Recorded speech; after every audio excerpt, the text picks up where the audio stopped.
Hello friend, Sanchi's rangoli and baking या चॅनलमध्ये आपलं स्वागत आहे. आणि आज आहे माझ्या मिस्टरांचा बर्थडे. तर त्यासाठी मी टुटी फ्रुटीयुक्त असा मस्त ब्रिटानिया केक बनवला आहे.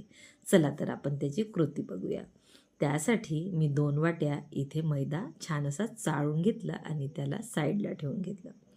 आता एका वाट्यामध्ये अंदाजन मी 1 वाटी दही घेतलं आणि त्या दह्याला छान मस्त असं फेटून घेतलं.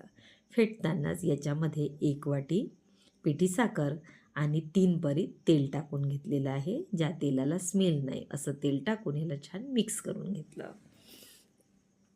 आता मी याच्यामध्ये 1 पिंच मीठ टाकून घेतलेलं आहे आणि अर्धा चम्मच बेकिंग सोडा आणि अर्धा चम्मच बेकिंग पावडरसुद्धा टाकून घेतलेलं आहे. बघू शकता आहात आपण.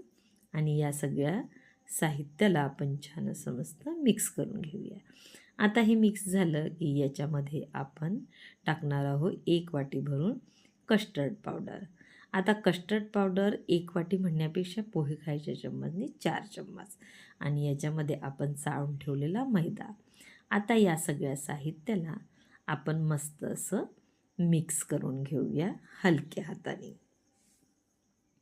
आता हे मिक्स झालं की याच्यामध्ये 2 चम्मच मिल्क पावडर आपल्याला टाकून घ्यायची आहे आणि थोडा मी इथे पायनॅपल इसेन्स टाकलेला आहे आणि याच्यामध्येच आपण टाकणार आहोत अर्धे काजू आणि अर्धे बदाम. बाकीचे आपण सजावटीसाठी ठेवणार आहोत आणि याच्यामध्येच आपण काही टुटी फ्रुटीसुद्धा टाकून घेणार आहोत आणि या सगळ्या सारणाला व्यवस्थित असं हलक्या हाताने मिक्स करून घेणार आहोत. आता हे मिक्स झालं की आता ज्या टीनमध्ये आपण केक बेक करणार आहोत त्या टीनला आपण व्यवस्थित तेलाने ग्रीस करून घेऊया आणि सगळं सारण याच्यामध्ये आपण ओतून घेऊया.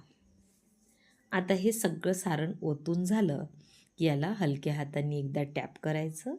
आता एका वाटीमध्ये मी टुटी फ्रुटी, काही काजू आणि काही बदाम घेतले. त्यामध्ये थोडासा मैदा टाकून घेतला आणि त्या सगळ्याला व्यवस्थित मिक्स केलं. मैदा याच्यासाठी लावायचा की चेरी खाली बसली नाही पाहिजे त्यासाठी. आणि आता मी या केकला 180 डिग्रीवर 25 मिनटासाठी बेक करून घेतला आणि संध्याकाळी मग माझ्या मिस्टरांचा बर्थडे मी आणि माझ्या मैत्रिणींनी आणि माझ्या मुलांनी आम्ही 5-6 जणांनी मस्त असा एन्जॉय केला या केकसोबत.